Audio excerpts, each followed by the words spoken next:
প্রার্থনা দুই রকম হয়, একটা হচ্ছে নিষ্কাম প্রার্থনা, একটা সকাম প্রার্থনা। আমার বাবা ভালো হয়ে যান, আমার মা ভালো হয়ে যাক, আমার পরিবারের ভালো হোক, আমার সন্তানের ভালো হোক, এই যে প্রার্থনা করছি এগুলো সব সকাম প্রার্থনা।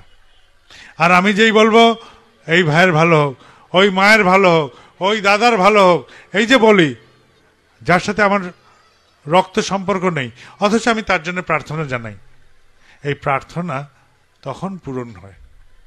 সকাম প্রার্থনা এটাকে বলে নিষ্কাম প্রার্থনা। ঈশ্বর সকাম প্রার্থনা গ্রহণ করেন না, তিনি নিষ্কাম প্রার্থনা গ্রহণ করেন। আর নিষ্কাম প্রার্থনা তখনই মঞ্জুর হয় যদি কর্ম ঠিক মতন ধায়। আমি চাষ করলাম, লাঙ্গল দিলাম, বীজ বপন করলাম, আর একজন আমার জন্য প্রার্থনা জানালো, তখন বৃষ্টি এলো। তো দৈব অনুগ্রহ এইভাবেই হয়।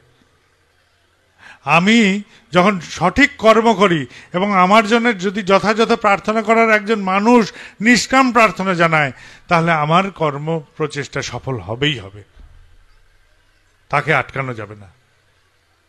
তাহলে আমি আমার জন্য শুধু প্রার্থনা করলে তো পূরণ হচ্ছে না, আমার জন্য প্রার্থনা করার একজন মানুষ দরকার, যিনি এই প্রার্থনাটা জানাতে পারেন, পরিবেশকে জানাতে পারেন যে হ্যাঁ বাবাইদার এই অসুবিধা হয়েছে, এটা করে দাও ঠাকুর, ভগবান ওই মানুষটার এই অসুবিধা হয়েছে, এটা করে দাও।